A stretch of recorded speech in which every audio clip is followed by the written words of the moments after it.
Hola chicos, el día de hoy vamos a ver Ciencias Sociales, la sesión 2, Historia Universal y de México, de la Edad Antigua del siglo XXI, su repaso intensivo con reactivos tipo como los que van a venir en su examen. Vamos a empezar.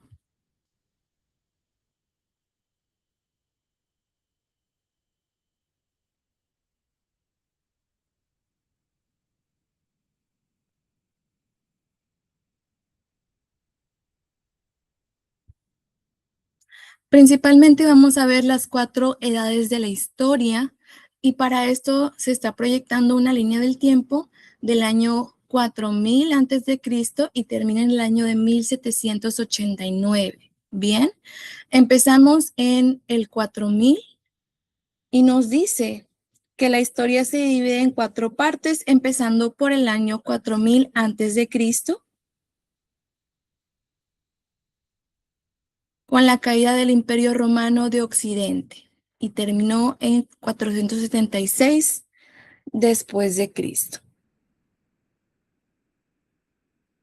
Después tenemos a la Edad Media, que fue en el año 476 después de Cristo y termina con la caída de Constantinopla en el año de 1453.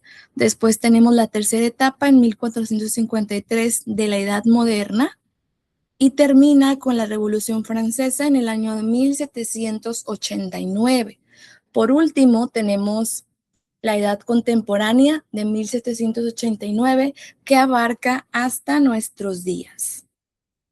Esta periodización es una convención europea creada para organizar el estudio de la historia. No todas las culturas del mundo la usan, pero es la que dominan en los libros de texto occidental y la que vamos a usar nosotros para nuestro examen. Lo importante para tu examen no es memorizar los años sueltos, sino asociar cada fecha, sea edad antigua, edad media, edad moderna o edad contemporánea. La caída del Imperio Romano o de una ciudad clave como Constantinopla o de un proceso revolucionario como Francia, puede explicarse a ustedes estas fechas bisagra que no son una casualidad. Cada una tiene una representación del colapso en un orden político y el inicio de una nueva forma de organización social, ya sea imperio, reinos feudales, estados centralizados o por último, estados-nación modernos. Bien, vamos a seguir.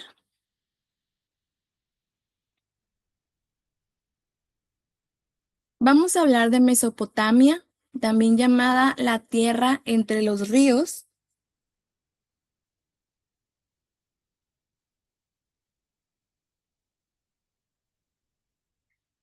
La ubicación es entre los ríos Tigris y Éufrates hasta el año 4000 a.C. Se dividió en Asiria, que estaba en el norte, y Caldea, que estaba en el sur. Grandes astrónomos dividieron el año en 12 meses y la circunferencia en 360 grados. Redactaron el Código Hammurabi, el primer gran cuerpo de leyes escritas.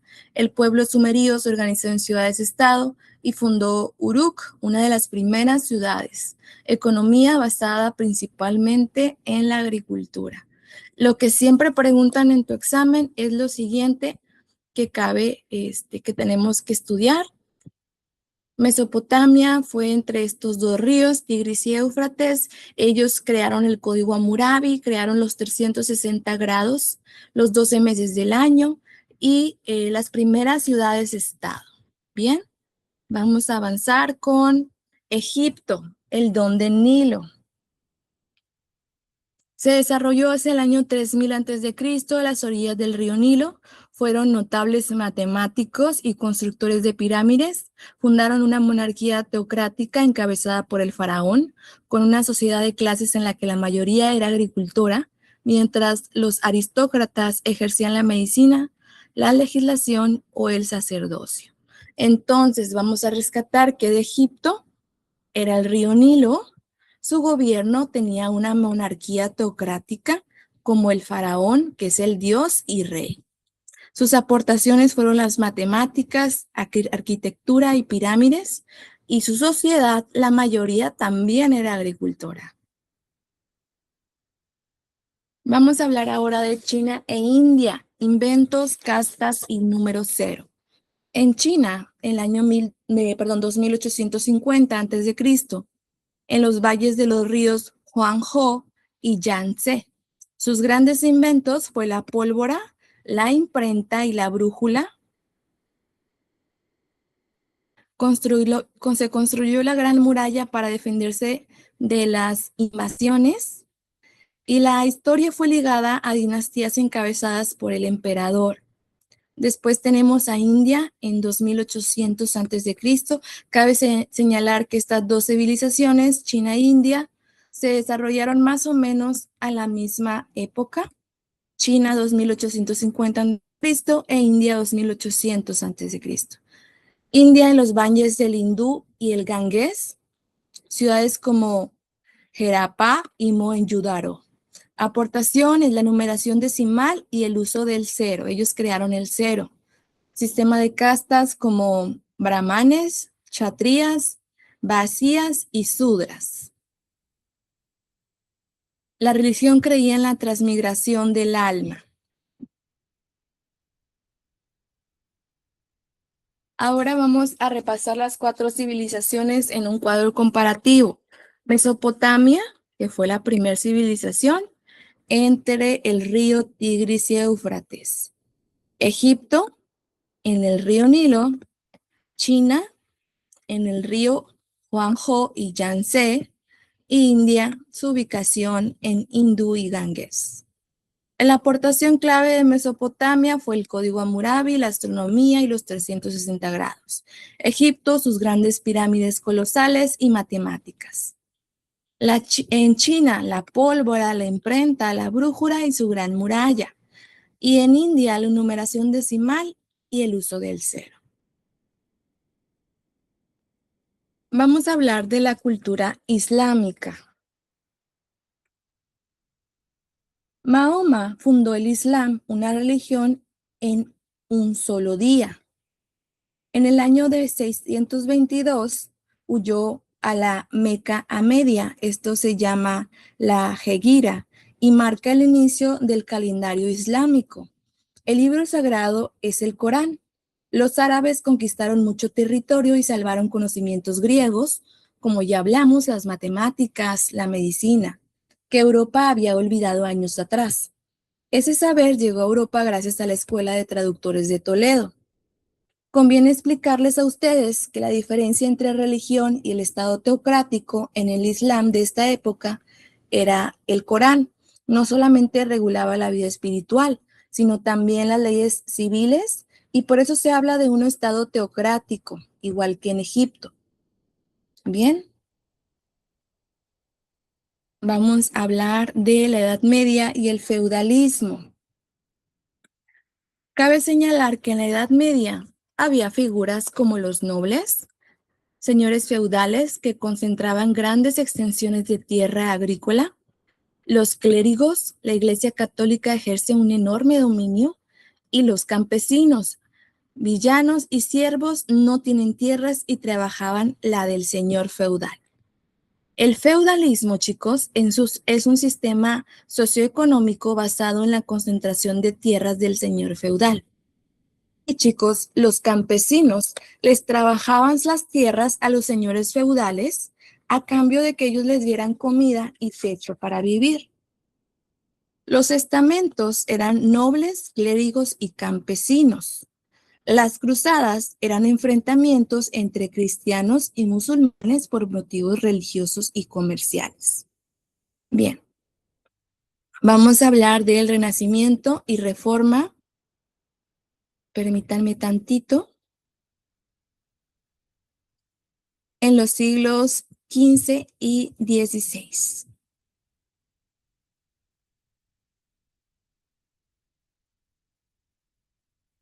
El Renacimiento fue un movimiento cultural nacido en Italia en los siglos XV y XVI. Retoma la cultura griega y romana, cambia el teocentrismo, que es el dios al centro, por el antropocentrismo, el ser humano en el centro. Y figuras como Leonardo da Vinci, Miguel Ángel, Rafael y Botticelli estuvieron presentes en esta época del Renacimiento. La Reforma Protestante, iniciada por Martín Lutero en Alemania en el siglo XVI, provoca una ruptura en la Iglesia Católica. Su detonante era la venta de indulgencias y Europa queda dividida entre católicos y protestantes. Bien. ¿Cómo fue el imperio del siglo XIX? En el siglo XIX, países europeos, sobre todo Inglaterra y Francia, y Estados Unidos además, se hicieron muy ricos y fuertes y se repartieron el mundo en colonias. Inglaterra dominó India, Egipto y parte de África. También forzó a China a abrirse mediante las guerras del opio. Francia ocupó Indochina y territorios en África. Conviene explicarles a ustedes que el imperialismo, como una consecuencia directa de la revolución industrial, las potencias necesitaban materias primas baratas y nuevos mercados para vender sus productos. Por eso conquistaron territorios en África y en Asia. Las guerras de opio son un buen ejemplo concreto. Inglaterra vendía opio en China de forma ilegal y cuando China intentó frenarlo, Inglaterra respondió con la fuerza y obligó a China a firmar los tratados desiguales. Se dio Hong Kong. Es importante para ustedes que entiendan que este reparto colonial no terminó bien. Generó rivalidades entre las potencias europeas por controlar más territorios y esas tensiones son una de las causas de fondo de la Primera Guerra Mundial, tema que conecta más adelante con el siguiente bloque. Entonces, el imperialismo del siglo XVIII surge por el gran desarrollo económico alcanzado por varios países de Estados Unidos y Europa, ¿verdad? Su consecuencia, el reparto colonial, sentó las bases de las tensiones que estallarían en el siglo XX en la Primera Guerra Mundial. Bien. Palabras que deciden la respuesta. Cuando hablamos de teocentrismo, estamos hablando que significa Dios al centro. Por lo tanto, hablamos de la Edad Media. Antropocentrismo significa el ser humano es el centro. O sea, lo único que importa es el ser humano y estamos hablando del Renacimiento. El feudalismo fue basado en la posesión de la tierra. Acuérdese que los señores feudales eran los dueños de los feudos y los feudos eran las tierras que se tenían que trabajar. La monarquía teocrática, el gobernante es también autoridad religiosa. No nada más estaba gobernando, también estaba imponiendo religión. Bien, cuando hablamos de Egipto. El cisma, ruptura dentro de una iglesia, reforma de Lutero. Y el imperialismo es el dominio económico y político de un país sobre otros. Hay que aprendernos, chicos, o identificar cada una de estas palabras clave para nuestro examen. México de la conquista a la nación independiente.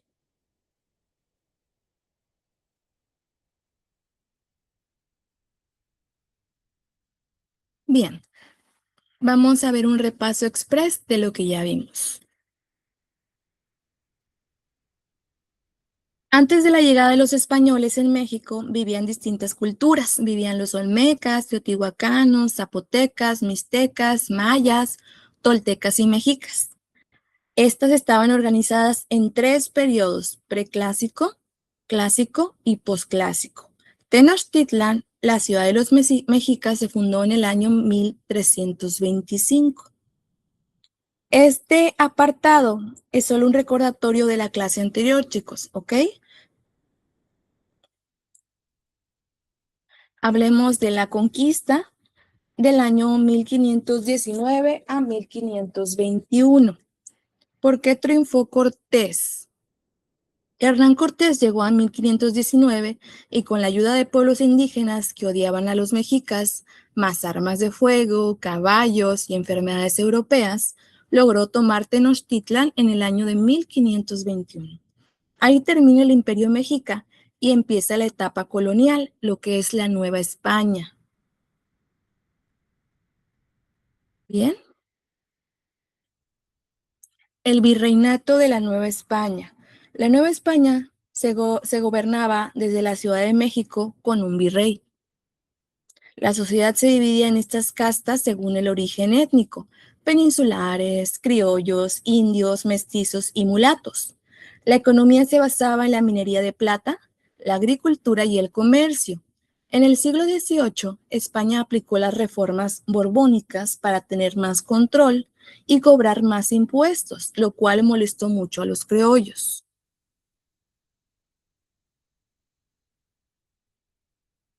Las órdenes religiosas de la Nueva España.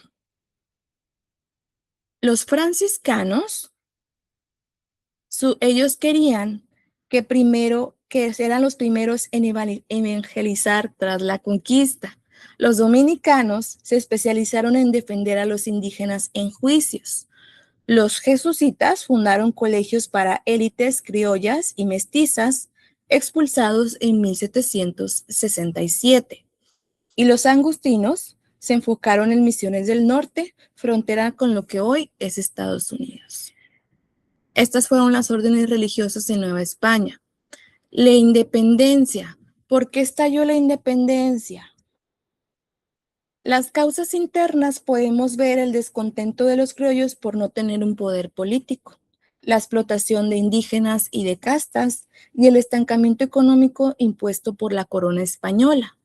Y en las causas externas tenemos ideas de la Ilustración: libertad e igualdad. Ellos querían ser libres.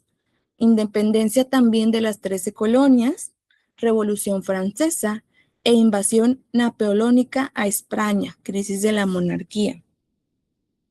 Para diferenciar sobre las causas internas de externas, la regla más simple es: internas, lo que pasaba aquí en la Nueva España; externas, lo que pasaba afuera, y llegó con la idea de la Ilustración o como crisis política. La invasión de Napoleón a España, que dejó sin rey legítimo a la monarquía española y abrió la puerta de quien debía gobernar en América mientras tanto. Este vacío de poder es el detonante inmediato del movimiento de 1810.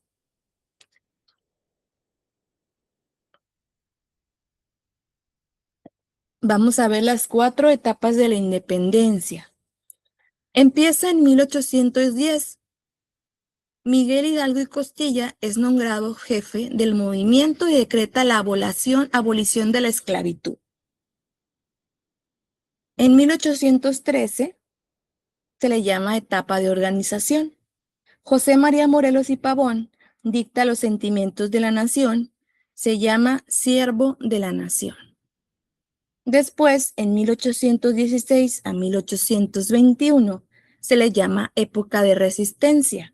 Vicente Guerrero, jefe de la insurgencia y guerra de guerrillas, que es cuando se hace todo lo que viene siendo los ataques armados y guerras. Por último, la etapa de consumación: en 1821, el ejército trigarante entra a la capital con el Plan de Iguala, y es cuando se le da fin a la independencia de México, y México por fin es declarado nación independiente. Documentos que tú tienes que reconocer en tu examen, chicos. Sentimientos de la nación. Morelos, proyecto político liberal, soberanía del pueblo, abolición de la esclavitud y castas. Grito de Dolores en 1810. Con el Grito de Dolores es cuando empieza la lucha de independencia, el 16 de septiembre. Después tenemos al Plan de Iguala. Iturbide y Guerrero formaliza la alianza y da el origen del ejército trigalante. Con el Plan de Iguala es cuando termina la independencia, cuando por fin nos declaran libres.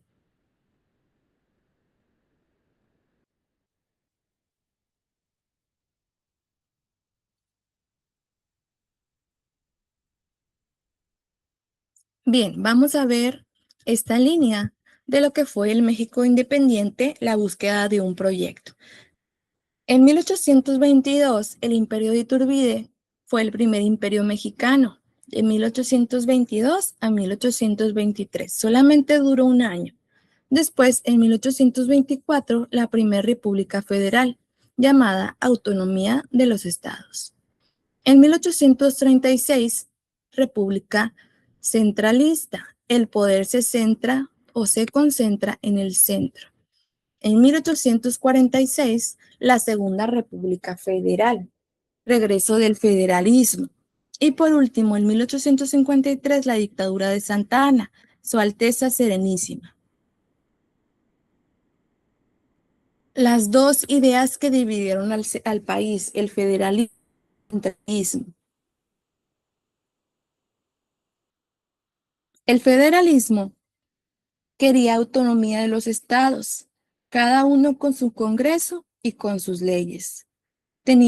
Ellos querían una bandera de los liberales y las constituciones de 1824 y 1857. En cambio, el centralismo, el poder era concentrado en el gobierno central. La bandera era de los conservadores y provocó los levantamientos de regiones como Texas, entre otras. Entonces, de aquí podemos rescatar que el federalismo eran los liberales y el centralismo eran los conservadores.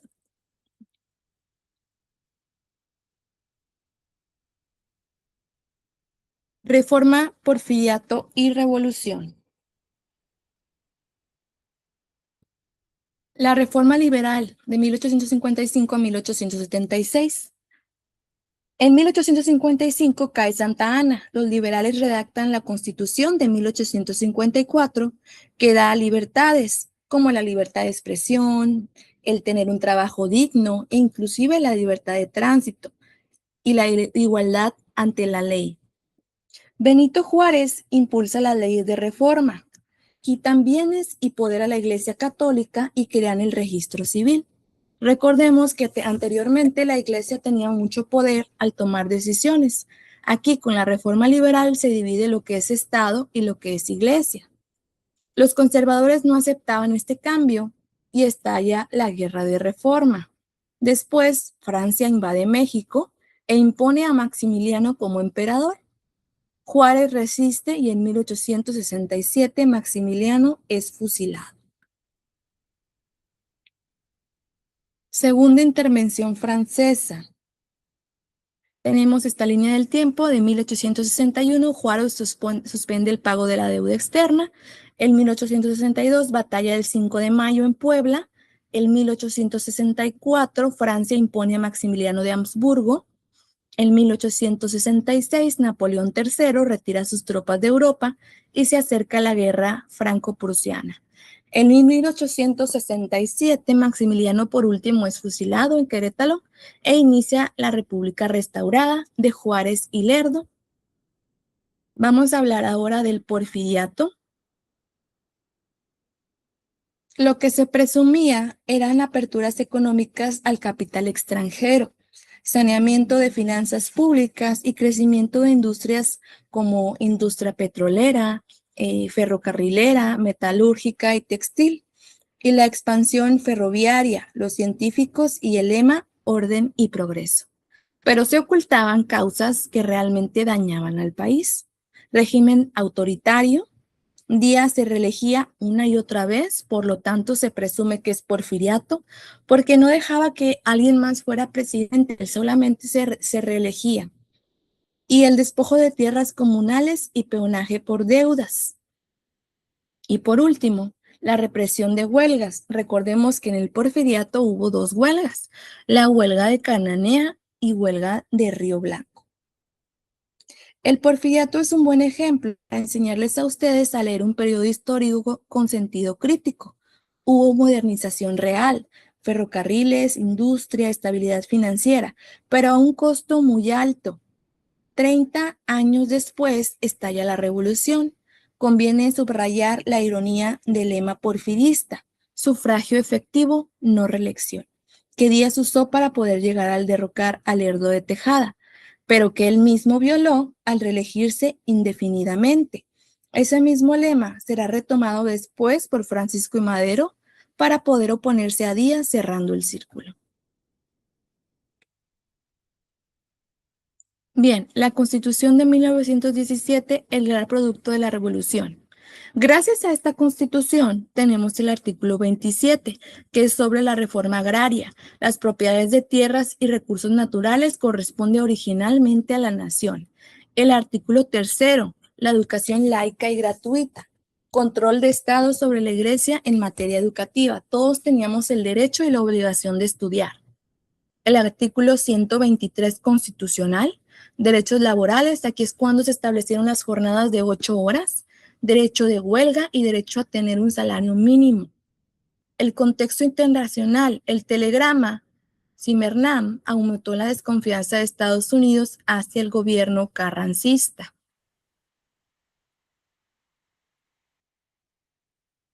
México en los siglos XX y XXI. Bien, después de la revolución, México necesitaba reconstruirse y encontrar estabilidad política. Varios presidentes fueron creando instituciones como el banco, un partido oficial, hasta llegar a Lázaro Cárdenas, quien expropió el petróleo en 1938 y organizó a obreros y campesinos en un partido de masas. Tenemos a los siguientes presidentes: Álvaro Obregón.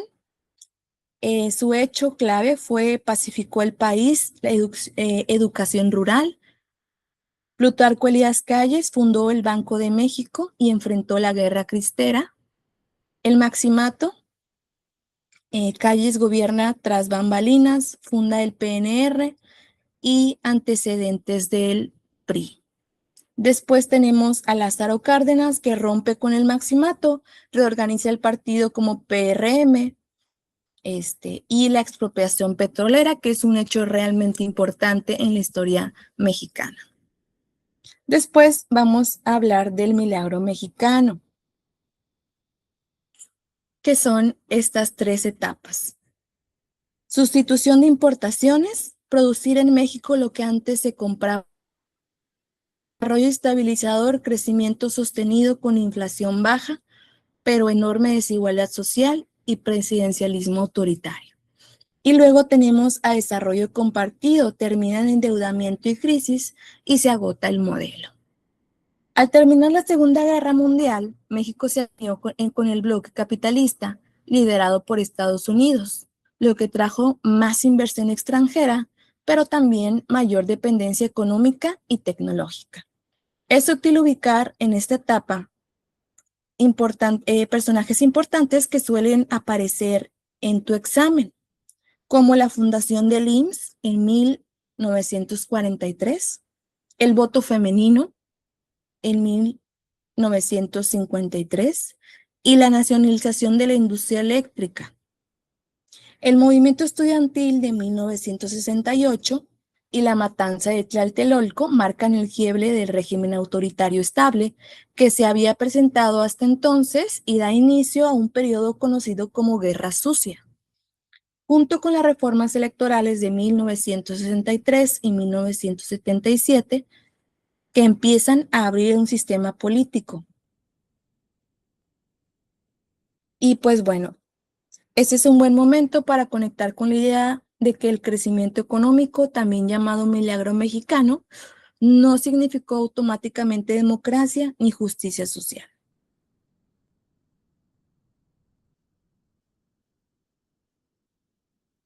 Y ahora un repaso general.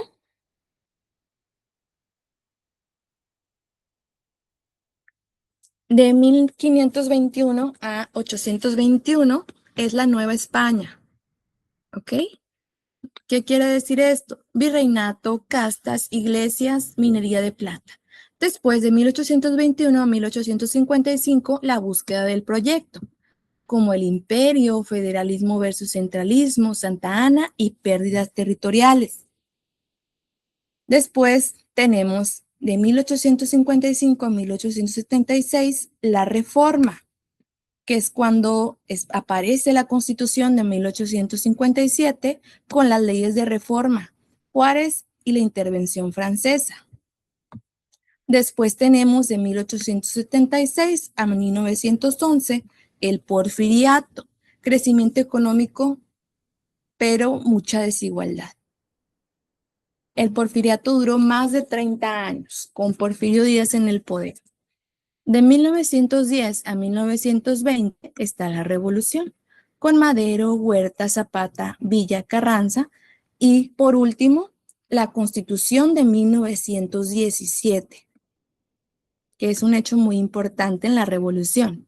Después de 1920 a 1928, el Estado postrevolucionario, después de la Revolución, surge partidos políticos como el PNR, PRM, el PRI, el cardenismo, lo que fue el milagro mexicano, lo que hizo México para poder restablecerse, para poder tener economía. Pero recuerden que el milagro mexicano no fue nada más cosas positivas. Sí hubo mucha economía, pero hubo demasiada desigualdad. Y por último, de 1982 al 2018, los neoliberalistas. La apertura del Telecán, la alternancia en el año 2000. Y tip de examen, si te pierdes en un fractivo, ubica primero la etapa. Vamos a ubicar cuál de estas etapas es y cada etapa tiene su propio vocabulario y sus propios personajes. Vamos a hablar de unas sugerencias de tu examen para que lo puedas realizar de una manera correcta. Ubicar el siglo primero. Antes de leer las opciones, decidir de qué época habla la pregunta y descartar lo que no encaje en el tiempo. Después, descartar lo imposible. Hay distractores que suelen tener un dato verdadero, pero de otro periodo, o una idea contraria. Por ejemplo, liberal versus conservador. Después, anclar en lo que sí se sabe. En relacionar columnas, resolver el primero, el par más seguro, y observar la opción que lo contenga. En orden cronológico, identificar qué va primero. Esto va a eliminar de golpe la mitad de las opciones. Tú vas a ubicarte en lo que va primero. Nunca debes de dejar nada en blanco. No hay penalización por error, entonces tú contesta lo más que puedas. Y por último, hay que administrar nuestro tiempo en el examen. Si una pregunta detiene más de un minuto, marcarla y luego regresarla al final. Bien, chicos, esto sería todo de nuestra clase grabada el día de hoy. Nos vemos después.